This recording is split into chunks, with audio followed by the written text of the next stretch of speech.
comment at this time. The attorney for Yohenry Brito not saying much today. Brito is right now the only suspect to be arrested and held on bail in connection to the assault on 2 police officers. He was in court today in connection to 2 prior misdemeanor charges. He's also now the only one to be indicted by the Manhattan grand jury, at least so far. Mayor Adams is calling for changes to New York's sanctuary city law in order to deport migrants who commit violent crimes. He supports turning them over to ICE. If you are repeatedly committing crimes in our city, like the individual did a serious crime and then got out and went and assaulted and did a robbery, you don't have the right to be in our city and tarnish those overwhelming number who are here following the rules. Meanwhile, the U.S. began deporting migrants back to Venezuela today. 130 of them were flown from Texas. The Washington Post reporting it's the first of multiple deportation flights that the U.S. will send each week in an effort to curb illegal border crossings.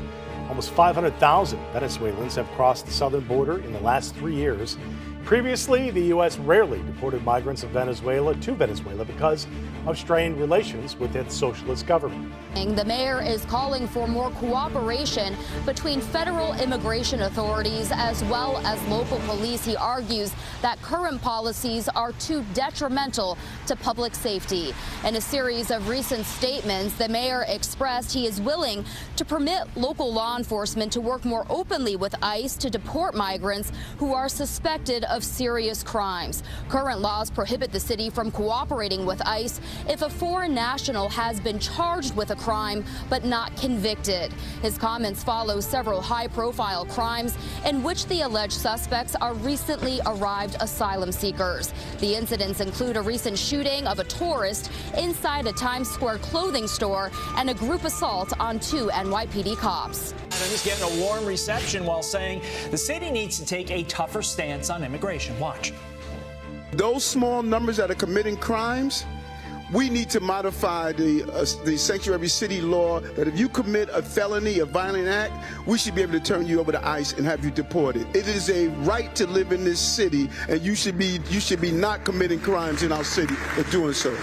Well, yes, Carly, now he's being inundated. And let's not forget there's an election coming up in November. And that means that Democrats are all vulnerable, even if they're not necessarily on the ballot. Their party is vulnerable due to the illegal immigration crisis / invasion at our southern border. So I think people are giving him a lot of undue credit here for saying something that, as you pointed out, is entirely reasonable and realistic. That shouldn't be an applause line. That should be common sense if you're leading a city, that those who are not legally allowed to be in your city in the first place should be deported if they commit a crime, and that immigration and customs enforcement should be able to work with local law enforcement to get those people out of the country and out of the city.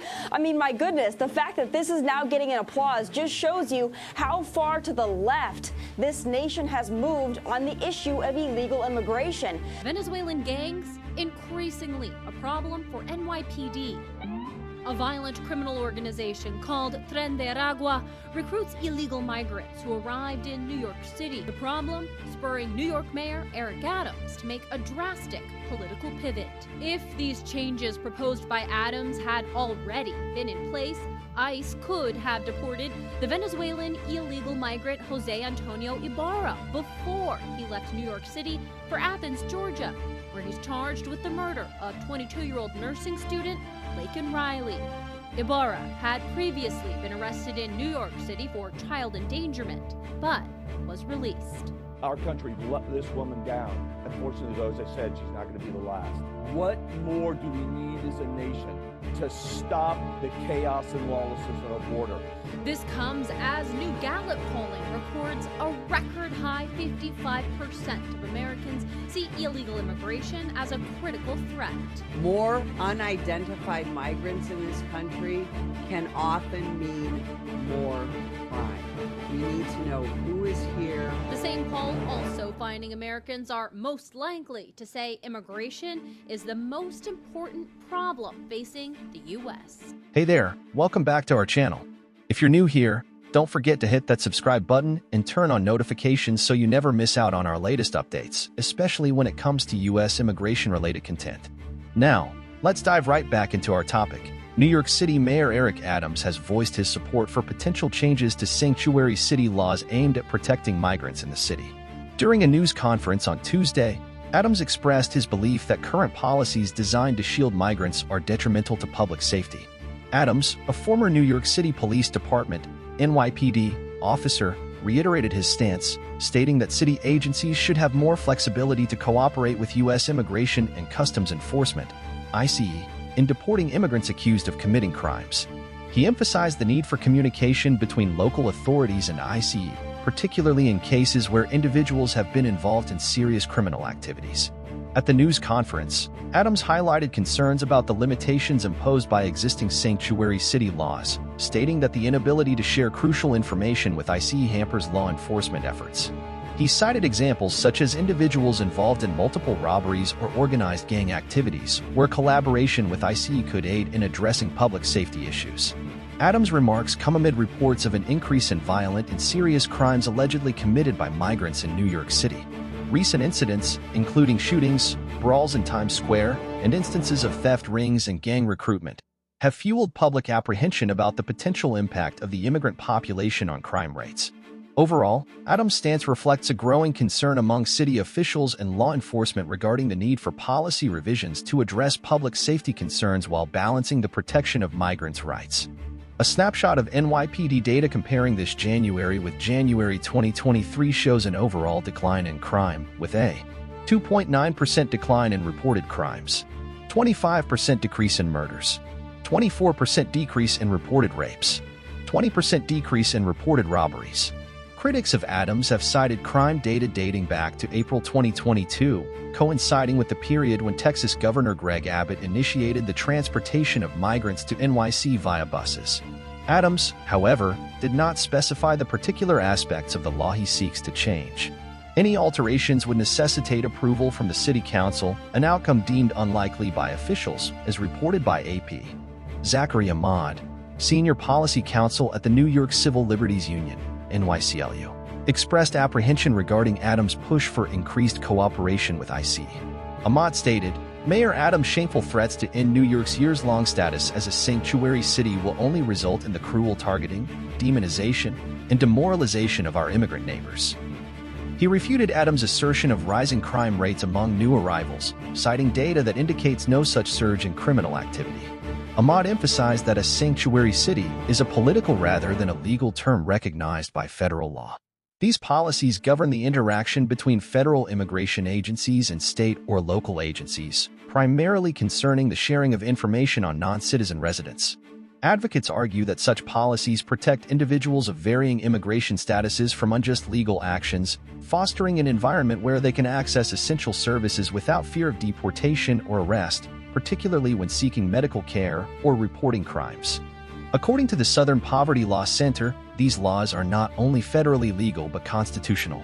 Some policies and practices that may appear in sanctuary cities include not complying with detainer requests unless they come with a judicial warrant, not collecting immigration-related information in the provision of city services unless otherwise required by state or federal law, not allowing local funds, personnel, or facilities to be used for immigration enforcement, declaring schools and courthouses to be safe places where people can go without fearing immigration enforcement activities or raids, not allowing ICE or other DHS agents into local jails, requiring notice to people in jail if ICE or DHS wants to talk to them for any reason, requiring ICE and DHS to notify an inmate's attorney prior to talking to them for any reason and to certify having done so, requiring ICE and DHS officers to identify themselves and wear duty jackets if allowed into any local facilities, not discriminating on the basis of alienage or immigration status in the provision of city services unless otherwise required by state or federal law,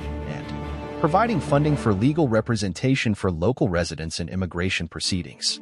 In New York City, some notable sanctuary laws include an executive order signed by Mayor Ed Koch in 1989 barring city officials from sharing information on immigrants without written permission from the person in question, unless the information is pertinent to a criminal matter.